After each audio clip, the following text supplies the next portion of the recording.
As gamers, we have always heard about how much better gaming on PC is than gaming on console. Who would say that? I would say that. It's me. It's me. I would say that. Whether you grew up in the late 90s, early 2000s like I did, and you heard it from just a few people on random forums. Were you on forums in the late 90s and early 2000s? Sorry, I'm nitpicking already. Or in the last few years, as consoles has become more and more like computers, you've heard it from just about anybody in every YouTube video as you scroll down through. Which is a thing that I just don't understand. Like, really, what is it about the consoles that are becoming more and more like PCs? Like, YouTubers I respect are starting to say stuff like that, and I just don't understand it. Like, look at the architecture of an Xbox 360 versus a PS2 versus a PS4 versus a Series X. Really, what has changed about them other than the exact parts being used? Yes, consoles are more functional now. They can do more things. They have more apps in them. But by that logic, we could say a Blu-ray player is a PC, which obviously isn't true. The graphics and functionality are not what make a PC a PC. There's a million things that a PC can do and a million things about the hardware and construction of a PC that are completely unrelated and unique compared to consoles. That's what makes them different. I'll concede this whole consoles are becoming PCs point when consoles get upgradable hardware, multiple storefronts, full backwards compatibility, mod support, free online, that sort of thing. Well, I decided I wanted to make a video about the complete opposite. Wait, the complete opposite of... I'm confused. I'm Zach with Amateur Game Review, and today I'm going to give you 5 reasons why consoles are still king. Still king, implying that they have been king. Allow me to show this graphic that I feel like I show in every other video. Literally a single Google search would make you stop saying this. But nobody wants to do that. Alright, let's hop right into the video. Alright, let's hop right into the video. 40 seconds into the video. Can we stop doing this? Like, please, can we stop doing this? I hate it so much. Hey guys, Joe from Seattle. These 5 things are in no particular order, and in fact, we're probably going to get the biggest one out of the way first. So no particular order, biggest one first. Got it. And that is price. Oh, boy. I cannot tell you how many times I've heard someone say that you can build a computer that is equivalent to this generation's consoles for about the same price. Yes, you can. I literally did it. My first PC was about $550.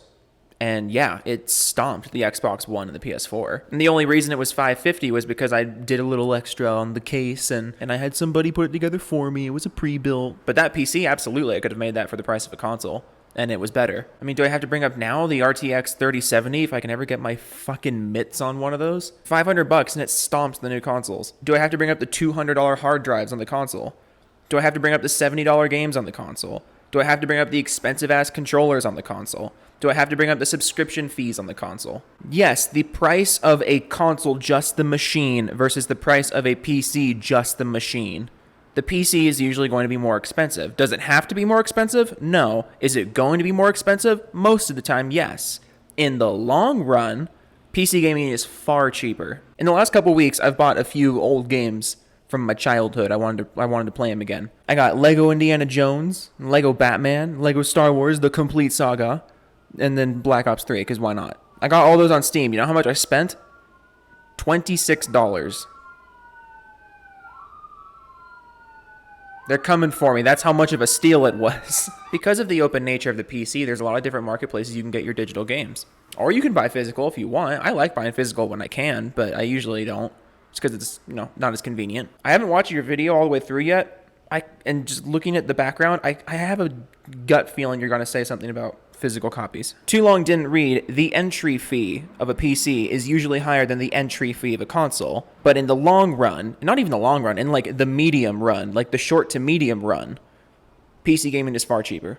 And the key word there is about. And if about means quite a bit more, then yeah, that's true. But... What?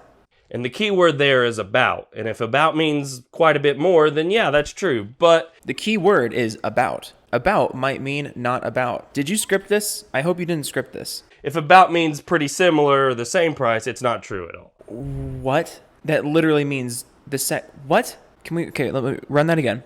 If about means pretty similar or the same price, it's not true at all. Okay, the second definition is the one that's correct. And you said it's not correct.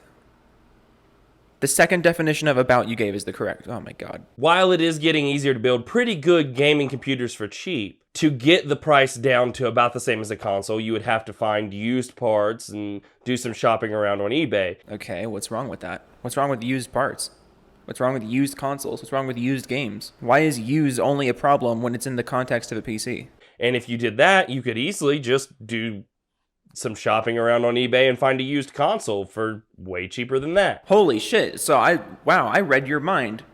You literally did just say used console is okay, used PC is bad. Yikes, this is going to be a long one. And that's assuming that you can even build a computer. Building a computer isn't the hardest thing in the world, but some people don't feel comfortable doing it. And if you buy a pre-built computer, it's going to be even more money. I mean, that's a little condescending, no? And building a computer is not the hardest thing in the world. It's just some people aren't comfortable with it. I mean, you could just learn. It's really not hard. Like, it truly is not hard. Something else is hard. And even then, you have to think about the fact that you just built a computer in 2020 for the same price as a console that was built in 2014. Yeah, and the PC from 2020 is going to run better than the console from 2014. What's your point? Is your point... What? Reason number 2, and that is convenience. Oh, boy. And by convenience, I mean multiple things. Oh, well, before you start throwing definitions at us, I know you're just an encyclopedia up there. Or a dictionary. Whichever one. It's early. It's like 7 in the morning right now. Convenience is a completely subjective term. I find nothing to be inconvenient about PC gaming. In fact, I find console gaming to be more inconvenient. I still have an Xbox One. I have it in my living room, basically just as a Netflix machine and a DVD player at this point. Every single time I turn the fucking thing on, I have to resync the controller because the controller desyncs every single time I turn the console off. I don't know why, but that's just a thing that happens. You know how many times my controller or my mouse and keyboard have desynced from my PC? None. How about all the ads I have to swim through on the Xbox dashboard versus the amount of ads I have to wade through on my PC? Oh yeah, none. I may be biased, but from my personal experience, PC gaming is far more convenient with far fewer headaches. I mean, number 1, walking into your room, grabbing your controller, flopping down on the couch, turning on the TV, hitting the power button, and playing. Alternate plan. I walk into the living room, I plop down at my desk, I click the power button, I click play on my PC. This is a really dumb argument. You've literally said nothing that is exclusive to consoles. There is no way you can tell me sitting at a desk is more comfortable than flopping down on your couch in front of a TV. I mean, I think it is. I have a comfy chair and I sit cross-legged because I'm one of those guys. Fucking don't at me. I'm flexible. I think it's comfy. Is sitting on the couch with a controller comfy? Yeah, that's comfy. Who cares? They're both comfy. Get a better chair. And I'm sure there will be some people that'll say, well, you can hook your computer to the TV and you can get a wireless controller and you can play it just like it's a console. Yeah, you can do that. You can do that really easily, actually. In fact, I was literally doing that the other day while I played Lego Batman. Because that game's fun as shit. I forgot how fun that game is. And that is true, you can do that. But I assure you that that's much harder to do that than it is to just plug in your console and play it. It literally isn't. Step 1, plug console into TV. Step 2, play. Versus step 1, plug computer into TV. Step 2, play. It literally is the exact same step. Your console has an HDMI cable. My PC has an HDMI cable. Woo. And then part 2 of convenience, and that is where you play your console or your PC. Which is completely subjective and up to the user. This is not a point. See, I've got multiple TVs in my house, which I assume you do also. No. And I can easily hook up my console to any of those TVs and play them. Again, you can put your PC on any one of those TVs if you wanted to, or if you knew that you could do that, which I'm starting to doubt. A computer, on the other hand, you actually have to make space for. You have to make space for a console, too. It doesn't just hover in midair. A desk is basically mandatory, as well as a mouse and keyboard, which take up more space than a controller does. You can use a controller as your mouse. Again, just a Google search. Not to mention wires coming off the back of the PC, and if there's wires on the back of a console. you have an actual monitor that you're using, they usually don't have built-in speakers, so then you have speakers that you put around the desk in a orderly fashion, and it just gets out of control pretty quickly. I mean, monitors usually have shitty built-in speakers, just like how TVs usually have shitty built-in speakers. None of what you're saying is an argument. You sure are proving your points Reason number 3, and that is multiplayer. Oh my fucking Christ. And not just any multiplayer, I'm talking about couch co-op. There it is. And this could go either way. A lot of people prefer to play online, not looking at the person there. Yeah, I would much prefer not to look at my friends, honestly. Have you seen my friends? Holy shit. Like, I'd kiss them. Sorry, moving on. Playing with, or even if it is a friend that you know in real life, you prefer to play at your own house. So this is subjective. Everything you've said is subjective, or just wrong. But I think there is nothing better than getting a group of friends together and playing couch co-op, whether it be... I literally play couch co-op on my PC with friends. It exists. It's completely possible. You just don't want to do it. And if you don't want to do it, that's fine. But that's also not an argument against the thing that you say is bad. A random sports game that you're playing against each other, or even if you're playing on the same team, or if you're playing something like Rock Band, or just anything, Overcooked, or Mario Party, couch co-op is still one of the best forms of multiplayer. Yeah, I really wish couch co-op existed on PC. Oh wait, it does. Some of my best memories in gaming ever have come from couch co-op. Some of my best memories come from that too. But you know what I think is the ultimate irony of the people who bring up this argument? How many big co-op games were there on the 360 and the PS3 versus the PS4 and the Xbox One? You guys always bring up couch co-op as a point against the PC, but it's a point against the consoles now too. The 8th gen of consoles largely walked away from couch co-op, and then PC had to pick up the pieces, just like we always do. And then you guys bring it back and like, whoa, look at this thing that we found. And we're like, yeah, no, we kind of had this already. Oh, look at these SSDs we invented. Oh, frame rates you've never seen, like 120. I just think it's really funny when the consoles stop innovating and then the PCs just keep going forward. And then the consoles read off the PC's homework as if they're innovating again. I still remember the time on GoldenEye that I set up proximity mines everywhere and just waited for all my friends to try to screen look and find me. GoldenEye, that game came out in 97. Funny, earlier in this video you implied 2014 was a long time ago. GoldenEye came out in 97. Alright, reason number 4, and that is bad ports of games. Oh, we are going to have a field day today. And this one is kind of baffling to me, honestly. The fact that people keep bringing it up, yeah, it is baffling to me. I'm not a game developer, so I don't know the ins and outs of this. You don't know the ins and outs of anything. Ayo. But most games are developed on a computer. All games are developed on a computer. You were right there. So you would think that they would run great on computer. Yeah, and for the most part, they do. But for some reason, especially AAA games, they'll come out for PlayStation 4 or for Xbox, and they'll be great. Great, asterisk. Great, as in 30 FPS. Great, as in sub 1080p. You're muddying the terms here right off the bat, and I know why you're doing it. So I'm just correcting you. When you say a AAA game comes out great on the consoles, that usually means sub 1080p or dynamic 1080p, target 30 FPS with really annoying things like blur and depth of field in there to make it look more cinematic and also to hide bad textures. So that's the groundwork. That's great. That's air quotes great. And then the PC port will be released either way, way late in the case of like Grand Theft Auto years later. Yeah, and then Grand Theft Auto was infinitely superior on PC. I don't know why you guys keep bringing this up. The PC version of GTA 5 launched a little over a year after the console version, and it was infinitely better. Way better textures, way better resolution, way more content. There was mod support, way improved load times and frame rate. Like, it's not an argument you want to have. I, like most PC gamers, will happily wait for the superior version of a game, because we have way more games than you guys to play in the meantime. Or it'll be super buggy and unplayable with things like Batman Arkham Knight. And yep, there's the Arkham Knight. Again, stop, like, why do you guys keep bringing up Arkham Knight? Arkham Knight launched broken, and now it's perfect. Or not perfect, because the game is... I'm not a fan of Arkham Knight. But the superior version of Arkham Knight is on PC, because it was patched. Did it come out broken? Yes. Do games come out broken on PC? Yes, on occasion. Do games come out broken on console? Yes, on occasion. But let me flip the argument on its head here. A game running average on console versus a game running average on PC, the PC version is running better. In fact, a game running great by your standards on console, I would consider that bad on PC. If a game came out on PC and it was hitting 30 FPS at 1080p, I would want a refund.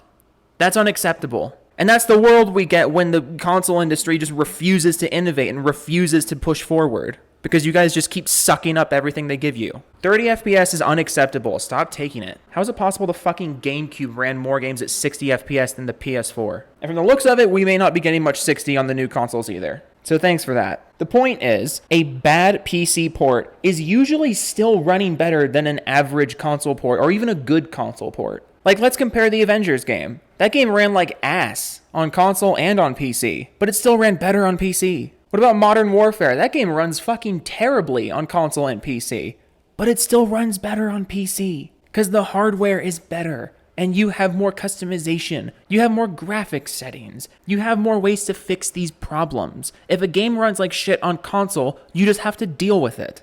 If a game runs like shit on PC, you can fiddle with it. You can get something out of it. And even then, if a game is running shit on PC, chances are it's still above 60 FPS.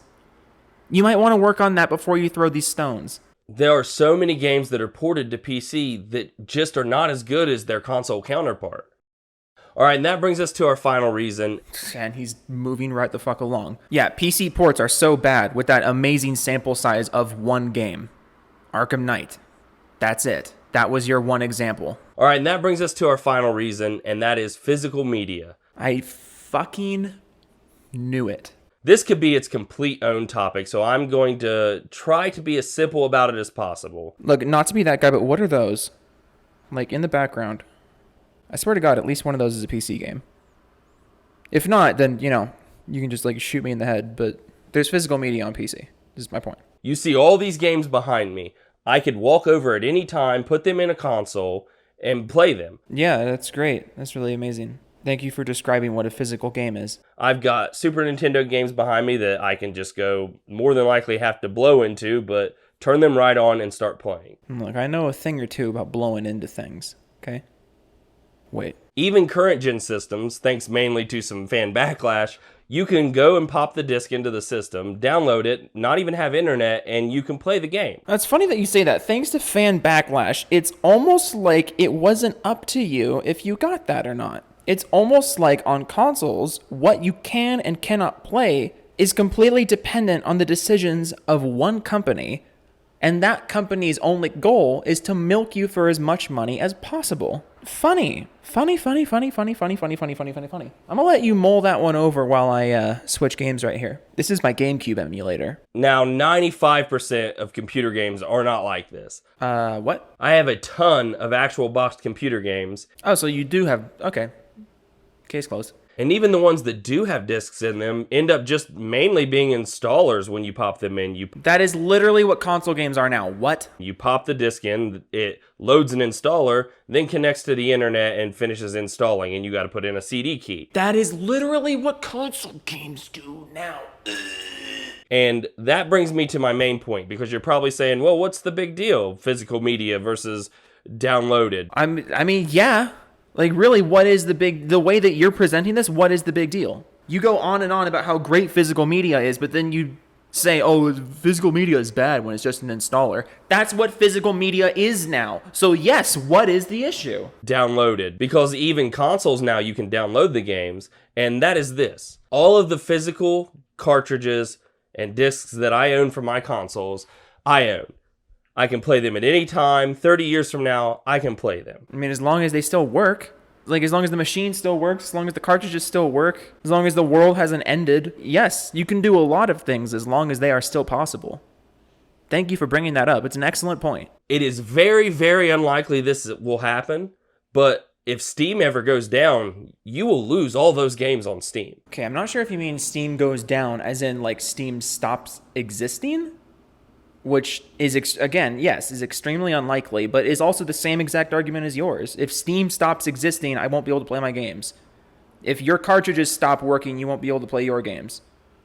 Like, yeah, we can talk in hypotheticals all you want, but we're not going to get very far. If you mean Steam goes down as in like Steam like services go down, I mean, if the game is downloaded, I can still play it. You don't have to be online to use Steam. If Steam has a falling out with a company and they remove their game from Steam, you will lose that game from Steam. No. Actually, no. I have games on Steam that have been removed from the store, but since I have the game in my library, it's still there. So, no. Like, literally, no. It's no different than, let's say, iTunes and music. And also, what you just described is on the consoles as well. There's a whole bunch of games on the consoles that have been pulled from digital stores because of licensing issues. Can't download those games on console anymore. You have to get a physical copy. Just like the PC. Yes, you've bought those games and you've put them on there, but they could disappear at some point and you could never play those games again, even though you spent 60 or 50 or 40 or however much you spent on those games. Or in the case of a Steam sale, maybe $5 or 99 cents. Hey, look at that. One of the benefits of PC gaming. We get some juicy-ass sales. You could still lose those games at some point. Yeah, I could lose them, just like you could lose yours. You could misplace those games on the shelf behind you. You could get robbed by a bunch of dogs in a trench coat. You could spill something on your consoles and they stop working. You could trip and faceplant onto the shelf and break a couple of the games in the process. There's a lot of bad things that could happen in literally every scenario. Like, who cares? Just be careful. And look, I don't mean to be dismissive of the point he's making. I understand the point he's making. The point he's making is about DRM on Steam and really just the abundance of DRM in digital games versus physical games and the abundance of digital games on PC versus physical games on console. And my whole argument against that is ultimately it doesn't matter. It ultimately doesn't matter. If you want a physical copy of a game on PC, you can do that. If you want a physical copy of a game on console, you can do that. And nowadays, physical copies of games on PC and console are mostly, yes, just installers with DRM. That's the world we live in now. Not a whole lot we can do about that, but it's not really a platform exclusive thing. DRM is everywhere now. You kind of just have to get over it. And if you care a lot about it, which is completely fair to care a lot about DRM. I care a lot about DRM. I care a lot about fair DRM, which is why I support Steam. Steam has fair DRM policies. If a company does not have fair DRM policies, don't support them. I know I am still super salty about the fact that I purchased a ton of Wii Virtual Console, and those games are gone forever. My money is gone down the drain. Wait, what? You purchased games on the Wii Virtual Console and that money's down the drain. Like, correct me if I'm wrong. I haven't actually set the Wii up since I moved. Would have to check this, but I have games downloaded from the Wii digital store. And they were there last time I checked. What the fuck do you mean that money went down the drain? But anyway, I don't want this to come off as I'm a huge computer hater, because I'm not. I mean, that kind of is how it comes off as. When you go on for 6.5 minutes with things that just aren't true and are weighted to one side, yeah, it kind of makes you look like a computer hater. If not a computer hater, then just a desperate YouTuber. I'll let you pick. You can have whichever title you want, but it's one of the two. There's still another minute of his video. I'm just not going to finish it because honestly, I really have to poo. But yeah, like the video, subscribe if you're new. That kind of thing. The donation link in the description. Music channel link in the description. If you like pop punk, I might post some stuff on there in a couple of days. That kind of thing. Oh, God. Okay. Bye.